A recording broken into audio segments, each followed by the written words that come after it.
হে hi everyone, আমার আরও একটি ভ্লগে তোমাদের সবাইকে ওয়েলকাম। এদিকে বিয়ে বাড়ির আনন্দ আর এদিকে আমার কাজ, দুটো একসাথে সামলাতে সামলাতে আমার চেহারার অবস্থা একদম শেষ। তো যাই হোক, 30 তারিখে ছিল আমার ব্রাইড, আর এটা ছিল আমার ইনস্ট্যান্ট বুকিং। আর বুকিংটা আমি কিভাবে পেয়েছি সেটাও আমি তোমাদেরকে বলবো। তার আগে বলি, ওকে তোমরা সবাই চেনো, ওর নাম সোনিয়া। ও কিন্তু আমার রিসেন্ট ব্রাইড, মানে নভেম্বর মাসের ব্রাইড ছিল, আর সেদিন এসেছিল পার্টি মেকআপ করতে। আর এখন যেখানে যাচ্ছি আমি, সেটা হচ্ছে ওর ভাস্তির বিয়ে। যে ব্রাইডকে আমি সাজাতে যাচ্ছি তার ছিল আজকে রিসেপশন। তো বিয়ের দিন আমি সাজাইনি, বিয়ের দিনও কাকে বুকিং করেছিল আমি জানি না। তবে সোনিয়া আমার কাছে যে পার্টি মেকআপ করতে এসেছিল, সেই পার্টি মেকআপ দেখে ওর ভাস্তির এত পছন্দ হয়েছে যে ও আমাকে ইনস্ট্যান্ট সেদিন, মানে যেদিন বিয়ে রিসেপশন তার আগের দিনই ও বুকিং করেছে, মানে বিয়ের দিনকেই ও বুকিং করেছে।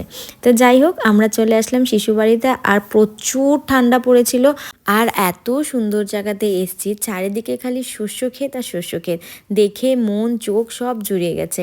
আর এত সুন্দর জায়গায় ওরা থাকে, পুরো ক্ষেত, তার মাঝখানে এদের বাড়ি, এখান থেকে যেতেই মন হচ্ছিল না। তো এই যে আমার মিষ্টি ব্রাইড রঙ্গিতা, চলো ওকে জিজ্ঞেস করে নিই যে কেমন সাজতে চায়। আচ্ছা বলো, কেমন সাজতে চাও? তুমি তোমার মতো করে সাজাও, যেটা ভালো দেখা যাবে। আর হচ্ছে আজকে তোমার রিসেপশন তো না, হেয়ারটা কি করতে চাও? কার্লি করে ছাড়বা? ঠিক আছে, মুখের সামনে থেকে সরা ওইটা।